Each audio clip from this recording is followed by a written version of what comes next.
Da Vinci resolve में colour grading करते समय प्राइमरीज कलर फिल कितना इंपॉर्टेंट है और प्राइमरीज कलर फिल को हम किस तरीके से यूज़ कर सकते हैं, प्राइमरीज कलर फिल क्या है, ये आज के वीडियो में हम डिटेल में जानने वाले हैं। क्योंकि दाविंची रिजॉल्व में जब भी आप कलर ग्रेडिंग करते हैं तो आपको बेसिक एडजस्टमेंट जो है प्राइमरीज कलर व्हील से ही करने पड़ते हैं। मेरे सामने यहाँ पे कलर ग्रेडिंग का मिनी पैनल है, इसके ऊपर भी आप देख सकते हैं कि 3 बड़े सर्कल है, तो यहाँ पे भी प्राइमरीज कलर व्हील को बहुत इंपॉर्टेंट दिया है। तो आज के वीडियो में हम जानने वाले हैं प्राइमरीज कलर व्हील होते क्या है, उसका किस तरीके से यूज़ कर सकते हैं हम, और सबसे मेन चीज़ ये कलर व्हील को डिटेल में समझना बहुत जरूरी है और उसको यूज़ करते समय क्या क्या प्रिकॉशन लेने हैं ये हमारे लिए बहुत इंपॉर्टेंट है। तो चलो वीडियो को स्टार्ट करते हैं। हेलो दोस्तों, मैं हूं Sharad Pokharkar, red for protection YouTube channel आप सबका स्वागत करता हूं। दोस्तों आज के वीडियो में हमारा टॉपिक है प्राइमरीज कलर व्हील। तो आप यहां पे स्क्रीन के ऊपर देख रहे हैं कि मैंने कुछ इमेज यहां पे लिए हैं। तो पहला इमेज कुछ इस तरीके से है, सेकेंड इमेज ये है और थर्ड इमेज ये वाला है।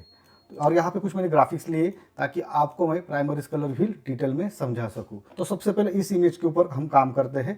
थोड़ा मैं यहाँ पे उसको बड़ा कर लेता हूँ और यहाँ से क्लिप को बंद कर देता हूँ। तो सबसे पहले मैं नोड पैनल में यहाँ पे अल्ट करके मैं 2 नोड बनाऊंगा। ऑलरेडी यहाँ पे एक नोड है, तो यहाँ पे पहले नोड का नाम देता हूँ मैं CST इन, और सेकंड जो नोड है उसको नाम देंगे हम CST। अब ये नोड बनाने क्यों जरूरी है? क्योंकि हमारे पास लॉग इमेज है, सोनी 7 कैमरा के ऊपर शूट किया है और साथ में लेंस यूज किया है जी मास्टर 35mm 1.4। तो सबसे पहले हमें लॉग फुटेज को रेक्सोनियर में कन्वर्ट करना है, इसलिए मैं CST इन और CST आउट यहाँ पे 2 नोड बनाए हैं। और यहाँ पे जाएंगे हम इफेक्ट में, कलर स्पेस ट्रांसफॉर्म यहाँ पे हम ड्रैग एंड ड्रॉप करेंगे और यहाँ पे हम सबसे मेन चीज़ है यहाँ पे कैमरा का इंफॉर्मेशन फिल करेंगे जो इस सेटिंग के ऊपर हमने लॉग में शूट किया था। तो यहाँ पे रहेगा कलर स्पेस रहेगा यस गामा 3.cine और जो गामा रहेगा इनपुट गामा सोनी S-Log3। उसके बाद आउटपुट कलर स्पेस रहेगा हमारा दाविंची वाइड गामा आउट और दाविंची इंटरमीडिएट, ये रहेगा हमारा गामा। सेम उसी तरीके से कलर स्पेस ट्रांसफॉर्म को हम CST आउट में ड्रैग एंड ड्रॉप करेंगे। तो यहाँ पे इनपुट कलर स्पेस रहेगा दाविंची वाइड गामा आउट और इनपुट गामा रहेगा Da Vinci intermediate. Output colour space रहेगा रेक्स 709 और जो गामा है रेक्स 709। ये फॉर एप्पल यूज़र के लिए है, जो विंडोज यूज़र है उनको यूज़ करना है गामा 2.4। उसके बाद हम यहाँ पे चेक करेंगे प्रोजेक्ट सेटिंग। यहाँ पे जाएंगे कलर मैनेजमेंट में, यहाँ पे कलर साइंस है DaVinci YRGB, timeline colour space है DaVinci wide gamut out, gamut है DaVinci intermediate, output colour space है रेक्स 709 और जो गामा है रेक्स 709। ये फॉर एप्पल यूज़र के लिए है, जो विंडोज यूज़र है उनको यूज़ करना है गामा 2.4। ये ऑलरेडी मैंने मेरे बहुत सारे वीडियो में बताया है, फिर मैं बार बार बता रहा हूँ क्योंकि बहुत सारे लोगों से यहाँ पे मिस्टेक हो जाती है यहाँ पे, या फिर बहुत सारा कन्फ्यूजन रहता है, इसलिए मैं यहाँ पे बार बार ये चीज़ें दोहरा रहा हूँ, बता रहा हूँ। ये सेटिंग ऑलरेडी मैंने करके रखा है, इसको हम यहाँ पे सेव करके रखेंगे। तो कुछ इस तरीके से नोड स्ट्रक्चर हमारे पास है। तो मैं यहाँ पे पहले वाले नोड को सिलेक्ट करूँगा और यहाँ पे करूँगा Alt+S करके कुछ नोड मैंने बना लिए हैं। पहले वाले नोड को नाम देंगे एक्सपोजर, सेकंड वाले नोड को नाम देंगे कॉन्ट्रास्ट, तीसरे वाले को नाम देंगे वाइट बैलेंस और चौथे वाले को नाम देंगे हम सैचुरेशन। तो कुछ इस तरह से बेसिक एडजस्टमेंट के लिए मैंने यहाँ पे 4 नोड बनाए हैं। आप चाहिए तो एक नोड के ऊपर भी ये बहुत सारा काम कर सकते हैं, लेकिन ज़्यादा फ्लेक्सिबिलिटी आए या सेपरेशन रहे, हम हर एक काम को बारीकी से जान सके, इसीलिए मैंने यहाँ पे 4 नोड बनाए और हर एक का रिजल्ट हम सेपरेटली देख सकते हैं या चेक कर सकते हैं कि इसमें कितना काम हुआ है। तो आप यहाँ पे देख सकते हैं हमारा इमेज रेक्स 709 में कन्वर्ट हो चुका है। Alt+D करके मैं यहाँ पे बिफोर आफ्टर दिखाता हूँ आपको, बिफोर आफ्टर। तो कुछ इस तरीके से हमारा इमेज रेक्स 709 में कन्वर्ट हो चुका है। तो यहाँ पे बेसिक एडजस्टमेंट करना बहुत जरूरी है और इसके लिए हमें जाना पड़ेगा वेव फॉर्म में, क्योंकि वेव फॉर्म बहुत इंपॉर्टेंट है। स्कोप्स में आपको 5 तरह के स्कोप्स मिलते हैं, उसमें रहेगा parade, wave form, vector scope, histogram और CI क्रोमेटिसिटी। इसमें वेव फॉर्म बहुत इंपॉर्टेंट है। यहाँ से वेव फॉर्म कुछ फीका फीका दिख रहा है, तो यहाँ पे 3 लाइन के ऊपर जाके मैं यहाँ पे करता हूँ रीसेट। तो इसे रीसेट करते आप देख सकते हैं कि वेव फॉर्म एकदम डिटेल में दिख रहा है। उसका भी इंटेंसिटी आप यहाँ से कम ज़्यादा कर सकते हैं, वेव फॉर्म का आपको चाहिए तो आप आपके हिसाब से सेट कर सकते हैं। तो यहाँ पे वेव फॉर्म का विंडो मैंने बड़ा करके लिया है। ये बहुत इंपॉर्टेंट है, जब भी आप कलर ग्रेडिंग स्टार्ट करेंगे, बेसिक एडजस्टमेंट करेंगे या फाइनल आउटपुट भी निकालेंगे, तभी आपको वेव फॉर्म को देखना बहुत इंपॉर्टेंट होता है। तो यहाँ पे जाएंगे हम प्राइमरीज में। यहाँ पे प्राइमरीज में आने के बाद आपको 3 तरीके के टूल मिलेंगे। पहला है प्राइमरीज कलर व्हील, सेकंड है कलर बार्स और तीसरा है लॉग व्हील। तो 3 तरीके के टूल यहाँ पे है। तो इसमें पहला टूल है कलर व्हील, ये आज हम समझने वाले हैं, क्योंकि प्राइमरीज कलर व्हील एक बहुत इंपॉर्टेंट टूल है और मेरे हिसाब से बेसिक एडजस्टमेंट करने में ये 99% यूज़ होता है। इसके अलावा दूसरे बहुत सारे टूल है, लेकिन मेरे हिसाब से ये टूल बहुत इंपॉर्टेंट है। जैसे हम प्राइमरी कलर व्हील में आते तो यहाँ पे लिफ्ट, गामा, गेन, ऑफसेट, ऐसे 4 तरीके से सर्कल दिखाई देते हैं। अब ये हर एक का नाम अलग अलग तरीके से दिया है, ये सुनने में थोड़ा सा अजीब लगता है या अलग लगता है, लेकिन कुछ डिफिकल्ट नहीं है। तो यहाँ पे आप देख सकते हैं लिफ्ट, गामा, गेन। यहाँ पे लिफ्ट मतलब है शैडो, गामा मतलब है मिड टोन और गेन मतलब है हाईलाइट। इसके आगे ऑफसेट दिया है, उसका मतलब है एक्सपोजर, मतलब आप ओवरऑल इमेज का एक्सपोजर कम ज़्यादा कर सकते हैं। हर एक सर्कल के नीचे एक स्लाइडर दिया है, उसको यूज़ करके आपके इमेज में आप लाइट को एडजस्टमेंट कर सकते हैं। तो सबसे पहले जाएंगे हम यहाँ पे लिफ्ट में। लिफ्ट मतलब होता है शैडो। जब भी हम लिफ्ट को यूज़ करेंगे तो इस शैडो के ऊपर असर करेगा। जैसे मैं लिफ्ट को यहाँ पे लेफ्ट में लेके जाता हूँ तो आप देख सकते हैं कि शैडो यहाँ पे बढ़ रहा है, इमेज धीरे धीरे डार्क हो रहा है।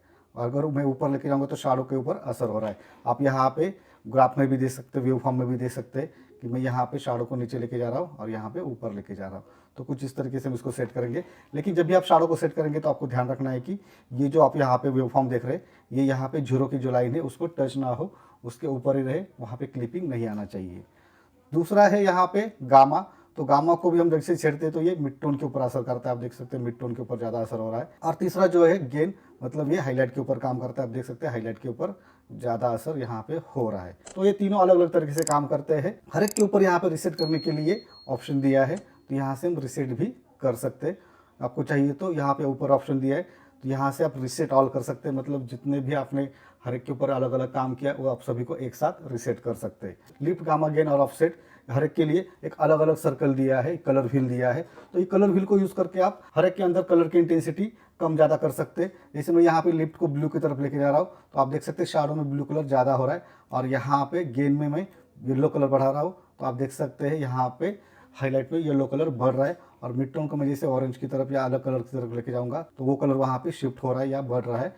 तो इस तरीके से हम इसको यूज़ कर सकते हैं। तो यहाँ पे मैंने सबको रिसेट करता हूँ। तो इसको थोड़ा और डिटेल में समझना बहुत जरूरी है, तो इसके लिए मैं थोड़ा सा आपको अलग इमेज दिखाऊंगा। मैं यहाँ पे क्लिप में जाता हूँ और यहाँ पे मेरे पास ये ग्राफ है, तो इस ग्राफ के ऊपर हम थोड़ा सा प्राइमरी कलर व्हील को समझते हैं। तो यहाँ पे आप देख सकते हैं कि यहाँ पे जैसे वेव फॉर्म में आते हैं तो यहाँ पे आपको 3 लाइन दिखाई दे रही है। जैसे पहले इमेज में वेव फॉर्म ऐसे ऊपर नीचे ग्राफ था, तो यहाँ पे उस तरीके से ग्राफ नहीं है, यहाँ पे हॉरिजॉन्टल लाइन में है, क्योंकि यहाँ पे कुछ इंफॉर्मेशन नहीं है, सिर्फ 3 कलर है। ये थोड़ा हल्का सा डार्क है, ये थोड़ा सा ग्रे है, और यहाँ पे थोड़ा सा लाइट ग्रे है, मतलब ये हाईलाइट की तरफ जा रहा है, ये मिड टोन में है और ये शैडो में है। तो आप यहाँ पे देख सकते हैं कि जैसे मैं यहाँ पे माउस लेके जाता हूँ, डिस्प्ले क्वालिफायर फोकस आपको दिखा रहा है कि ये शैडो कहाँ पे है, मिड टोन कहाँ पे है या हाईलाइट कहाँ पे। अब मैं लिफ्ट में जाके उसको कम ज़्यादा करता हूँ, मैं लिफ्ट को थोड़ा सा लिफ्ट में लेके जाता हूँ, तो आप यहाँ पे देख सकते हैं शैडो बढ़ रही है, तो उसका असर हाईलाइट के ऊपर भी हो रहा है और मिड टोन के ऊपर भी हो रहा है। आप यहाँ पे देख सकते हैं मिड टोन भी ऊपर नीचे हो रहा है और हल्का सा हाईलाइट भी ऊपर नीचे हो रहा है। मैं इसको रिसेट करता हूँ। फिर से जाएंगे गामा में हम। जैसे मैं गामा में जाता हूँ, देखो मैं मिड टोन को ऊपर नीचे कर रहा हूँ तो शैडो भी ऊपर नीचे हो रहे हैं और हाईलाइट भी ऊपर नीचे हो रहा है। और उसके बाद मैं हाईलाइट को ऊपर नीचे करता हूँ, तो जैसे मैं हाईलाइट को कम ज़्यादा करता हूँ तो उसका असर शैडो और मिड टोन के ऊपर भी हो रहा है। मतलब यहाँ पे जो भी काम होता है वो थोड़ा सा मिलजुल के होता है। मतलब जैसे आप कोई शैडो में काम करेंगे तो उसका असर हाईलाइट के ऊपर होगा, मिड टोन के ऊपर होगा। हाईलाइट के ऊपर काम करेंगे तो उसका असर हल्का सा मिड टोन या शैडो के ऊपर भी होगा। मतलब ये सेपरेटली काम नहीं करते, ये थोड़ा सा मिलजुल के काम करते। ये हमें समझना बहुत जरूरी है, और इसी से ही हमें अच्छा तरीके से रिजल्ट मिलता है। अगर आप separately shadow, mid tone, highlight के ऊपर काम करना चाहते हैं तो उसके लिए अलग से टूल दिए, ये भी हम आगे वाली वीडियो में देखने वाले हैं। यहाँ पे और भी एक चीज़ मैं आपको समझाना चाहूँगा। जैसे मैं यहाँ पे शैडो में साइन कलर बढ़ा रहा हूँ तो उसका असर मिड टोन में भी हुआ है और हाईलाइट में भी हुआ है।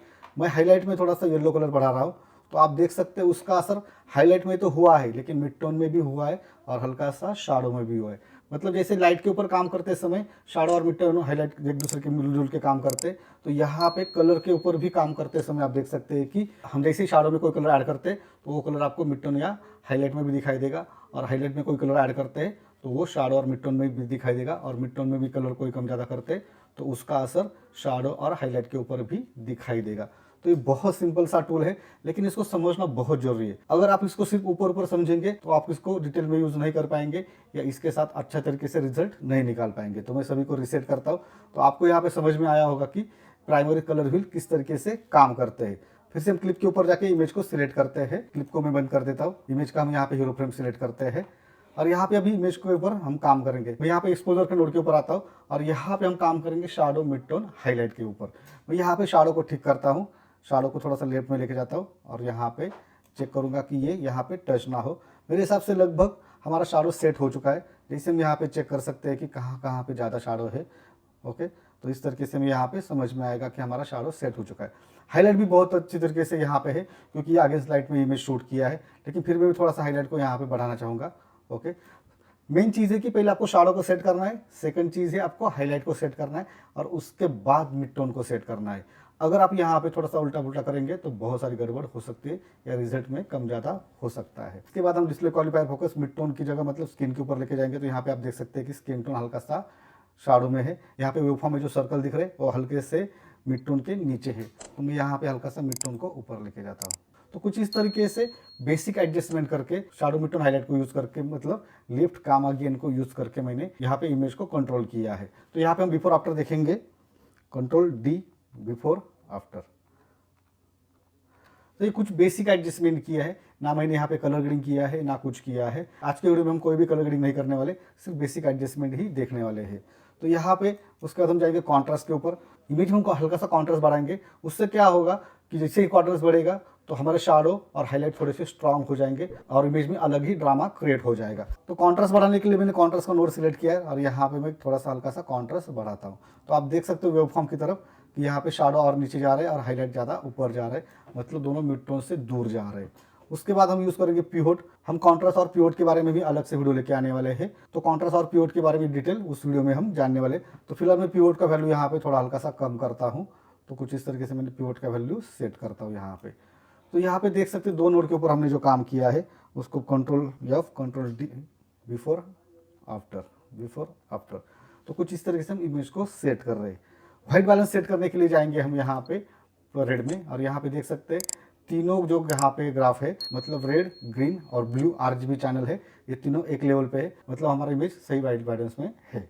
उसके बाद हम जाएंगे वेक्टर स्कोप में, और यहाँ पे आके चेक करेंगे कि हमारे इमेज में सैचुरेशन कितना है। तो यहाँ पे देख सकते हैं ग्रीन का सैचुरेशन लगभग बहुत सारा ज़्यादा है, और यहाँ पे लड़की का जो साड़ी है उसका भी सैचुरेशन हल्का सा ज़्यादा है।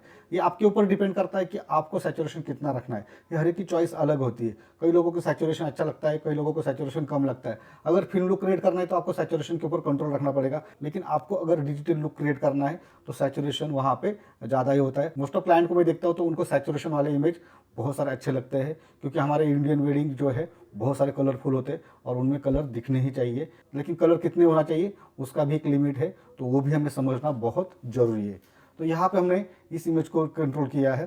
तो यहाँ पे व्हाइट बैलेंस कुछ नहीं करेंगे, सैचुरेशन के ऊपर आपको अगर काम करना है तो आप यहाँ पे हल्का सा मैजेंटा या ग्रीन का सैचुरेशन कम कर सकते हैं।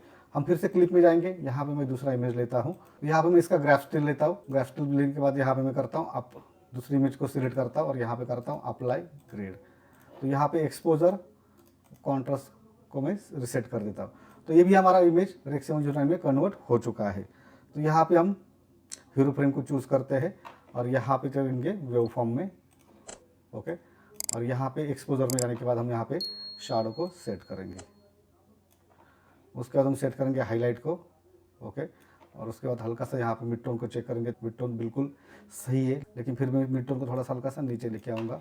उसके बाद जाएंगे हम कॉन्ट्रास्ट में, हल्का सा मैं कॉन्ट्रास्ट अप्लाई करूँगा और उसके बाद थोड़ा सा पिवोट अप्लाई करूँगा। फिर से हम यहाँ पे आएंगे एक्सपोजर के नोड के ऊपर और यहाँ पे मिड टोन को हल्का सा मैं ओपन करता हूँ और यहाँ पे देख सकते हैं दो नोड के साथ हमने काम किया है, control F control B before after.